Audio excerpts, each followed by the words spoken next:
I didn't tell my husband update. Original post. My partner, 31 male, and I, 25 female, are having our second child, and he hasn't been working due to a work injury. So for the last 2 going on 3 months, it's been very stressful for us. My paternal aunt gave me half of what she got from selling my grandma's house, her mother. She inherited it last year due to my grandmother passing away, and she's spent 6 months getting my moochers off a father and brother out of the house and fixing it up. We haven't spoken since the funeral, and last week she called to meet for lunch. And when I went, she handed me a check worth over $200K. I didn't understand, but she said my grandma thought of me as a daughter, and I was the only one other than her that took care of her and my grandpa. And while they didn't have the money to give me, she sold the house and after talking to her husband, decided I deserved half of it. My hormones are everywhere, and she had to help me calm down because we were in so much debt. I felt so thankful. She told me she wasn't giving anything to anyone else and would prefer for me not to tell anyone, so I didn't. I put it in my account, and once it cleared, I began slowly paying off my husband's and my debt. I paid people back that had loaned us money, cleared our credit cards, paid our car off, put $10,000 in our daughter's savings account, and planned to make one for our second child when it's born. I didn't tell my husband because we have separate finances, and have since we got together. He doesn't even know what our debts were or how far behind we were, so I didn't think he would notice. But he watches his credit, and when he says that it went up and that I had received a letter from my community college that my debt was paid, he asked me. I told him my aunt gave me money but not how much, and he tried accessing my bank account. When he couldn't get in, he took my debit card without me knowing and went to an ATM and saw the balance. He yelled at me for hiding it. I told him it doesn't matter because we were no longer in debt and we could finish our degrees. He walked out and hasn't spoken to me in 3 days. I requested a new debit card and changed my information regarding my account because now I don't trust him not to try to buy something. I admit I should have told him, but it's not like he knows how much money I make for my job. I don't know what to do. Edit. Okay, so reading the comments, I need to answer some questions. 1. He doesn't like my family at all. I met him when I was a kid because he was my older brother's best friend. Things changed when we got together when I was 19 and they don't speak anymore. He avoids anything to do with my family. 2. Most of our relationship is great. We agreed to have 1 kid because I dreamed of being a mom. But during the pregnancy, he treated me like crap. And even after our daughter was born, he continuously made me feel like a bad mom for asking him for help when I was exhausted. And he just wanted to play games or drink. He only started helping and being supportive after being separated for a few months and us getting counseling. 3. He and my daughter both have my last name.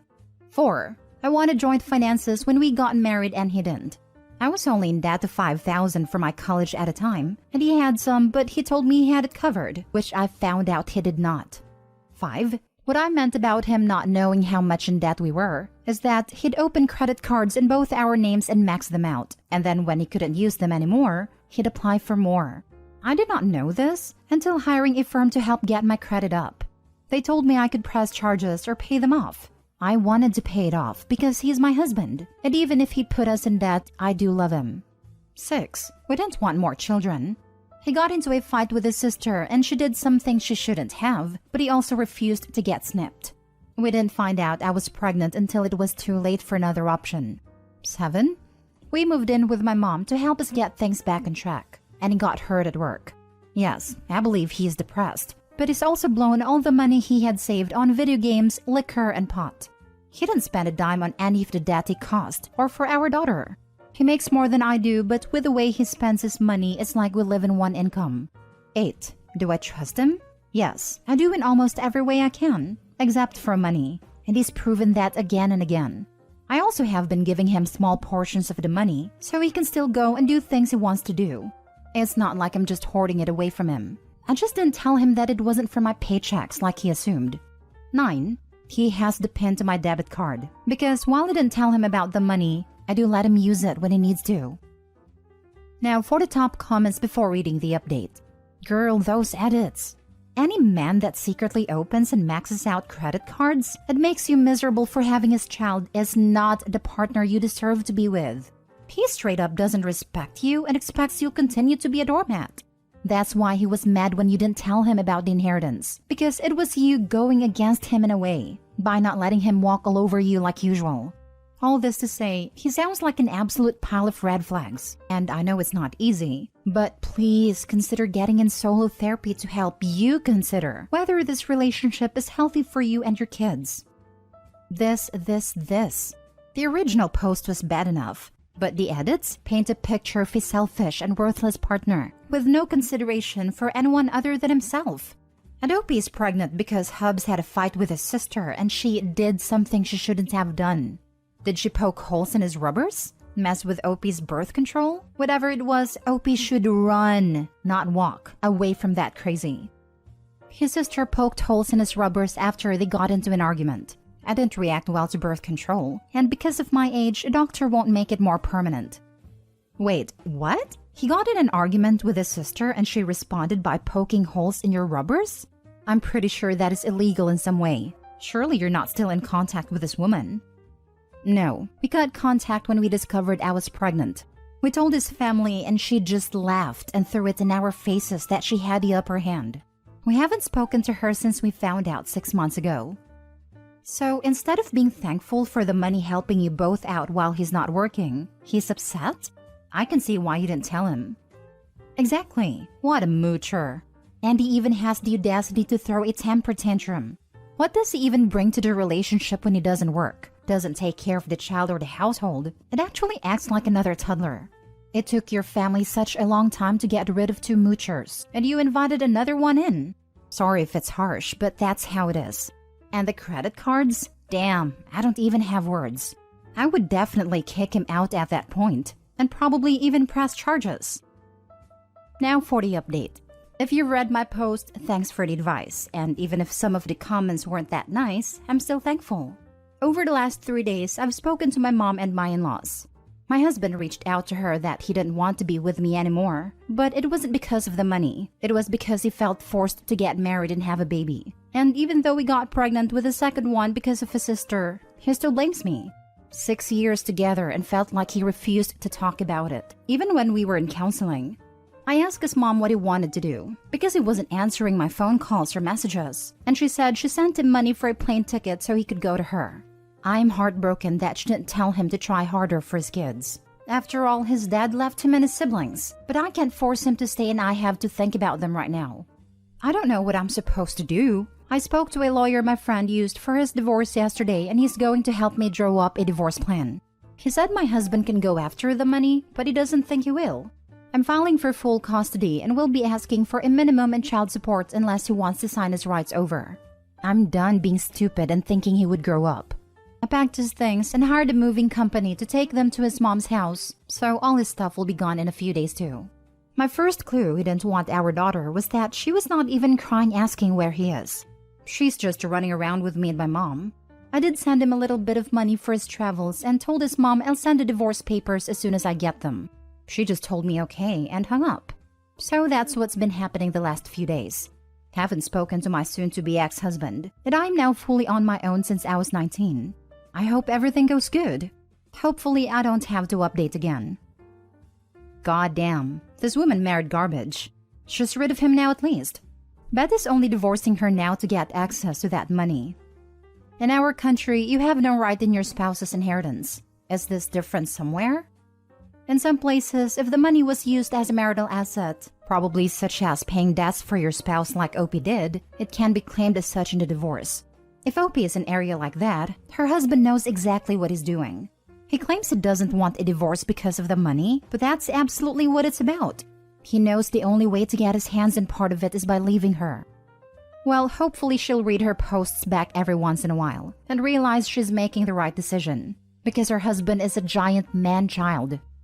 When I read that she trusted him before the update, I literally said, yikes. There were so many things wrong. It felt like Opie was the cartoon dog in the everything is on fire panel saying, this is fine. And the narrator voice was like, it was not fine. Last story. Am I the a-hole for not wanting my husband to go to his ex's funeral? Plus update.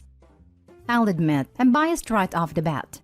I couldn't stand her. I call her his ex to myself and others while he called her his friend. We're all in our early 40s and she died recently of aneurysm.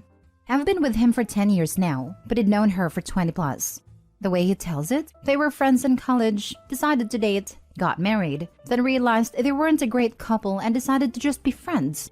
All that happened years before I met him. He was clear early on that she was important. A couple months into dating, it came up that his friend was actually his ex-wife.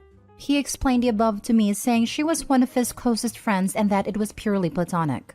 I expressed some discomfort at him being so close to an ex, and he told me, "That's fine. If you have a serious issue with it, let me know now and save us some time, because I'll choose her. I like you and all, but I've known her for over 12 years, and she's one of the most important people in my life. You'll have to be okay with that if you want us to be a thing." When we were engaged, I asked again. He gave me this perplexed look and asked, "Why would us getting married affect my friendships?" I sucked it up and went along. I resented every moment of knowing her, especially when we had to be social. She understood some part of them I couldn't. Her husband was friends with mine as well, so it's not like I could use him as an angle. He'd have lunch with the ex, they'd go to their geeky movies, and whatever. The few times I brought it up, he said, "We had this conversation before. You had your chance to back out." She died after they had lunch the other day on the way to her car. He spent a bunch of time crying, but honestly, I was relieved. He was working with her husband on funeral planning. I told him, "You don't think you're going, do you?" My argument summed up, she's dead, so she's not a factor anymore. He doesn't get to use his "she's my friend" excuse, since she doesn't exist anymore. He had his cry for a couple of days. He gets to be done with mourning her already. There's no need for him to go to her funeral, since I wouldn't want her at his. He was the angriest I've ever seen him when I told him that, replying that he'll be going no matter how I feel, and that he's willing to burn this to the freaking ground while holding up his wedding band. Besides you, she was the closest friend in my life. Him, her husband, and my sisters are calling me an insensitive a-hole over this, all saying that there was no romantic aspect to their relationship, and that I'm heartless. Her husband went as far as calling me a ghoul for how I've reacted. I never felt their relationship was appropriate, and I hid that for years because I wanted to be with my husband. Now that she's gone, I don't feel I should have to hide it anymore, and can speak freely. Am I the a-hole for wanting him to be done with her, and for him to not attend a funeral? Now for the top comments before reading the update. You're the a-hole, and when he divorces you, he probably won't have to explain his friendship with you to the next woman because, seriously, who'd want to stay friends with a woman who had treated you like this? How heartless. You're the a-hole, OP, and congrats on your impending divorce. If she doesn't exist anymore, why are you still so jealous of her? He can't even leave you for her now, so I think it's time you got past it. You're the a-hole. You can speak freely and he can leave after finding out how heartless you actually are. Fair enough. I bet he will leave her over this anyway, even when the ex is dead. 'Cause damn did she prove to be a crappy person. That's the thing though, even if she doesn't exist, that doesn't mean there will be nothing else to worry about. Every anniversary of the death, every birthday of hers that she's no longer here for, etc. Does she expect him to not acknowledge any of that? Because from what it sounds like, he's the type of person who would. Just because she's gone doesn't mean she's gone. Even her death isn't going to be enough for OP. She's going to want him to pretend this person never existed in the first place. And now for the update. We've been together for 10 years, but is choosing to end all of that because of how I reacted to his ex-wife's death. They were friends when we met, and his claim was that they dated and gotten married while they were young and dumb, before realizing they worked better as friends than as a couple. He told me that if I wanted a relationship with him, I needed to accept she'd always be part of his life. He'd do things like go to geeky movies with her, and sometimes her husband, they do their tabletop gaming, all of which I found boring. He and I had a mostly happy marriage, I thought, but I had to deal with her presence and pretending she and her husband were friends. I hated her, and when she died, I was relieved. I didn't want him going to her funeral, saying now that she was out of his life, he was done with her. I was called cold and callous for wanting to put my foot down. Yes, he went to the funeral, which I was very uncomfortable with. I asked him not to go again, and he just gave me this cold, expressionless stare. She was cremated, and my husband was given a little bit of her ashes in a small urn the size of a pill bottle. I told him it was creepy to have them, and he flipped me the bird. The past month plus of my life has been a nightmare because of her dying. My husband has barely talked to me, and I've received texts from nearly all our friends and family calling me a monster. All because someone saw my original post on Reddit and shared it with everyone they could, even people at my job. Many of the posts here were nice in comparison to the things the people I thought were my friends said. I was just out of town for several days on a work trip. Then on Friday, I came home to a partly empty house, with his car gone, and a petty-sounding letter saying that we would be getting a divorce. Not that he wanted one, that it was going to happen and he's already filed. He said that my post was one of the most hurtful things he's ever read, and that my jealousy of his friendship was insane. He wrote, "I freaking watched her die. She was walking by my side when it happened. I have nightmares about it." He said I'd be keeping the house, because I don't want to spend every morning waking up to a reminder of the years of lies that was our marriage. He left a list of what he's taking, saying I can keep the rest. His last line was, "If it had been me instead of her, she'd have been there for you in an instant. Remember that." I learned he's staying with her husband because the man sent me a long text telling me to stay away from his home, and he regretted ever letting me into his life. Even my own sister said if she learned I was dating someone, she'd fill him in on what a black-hearted C-word I am. So yeah, my husband is divorcing me because of his first wife's death. She's more important to him, and it seems to our friends, than keeping our marriage together is. She's screwing up my life even from the grave.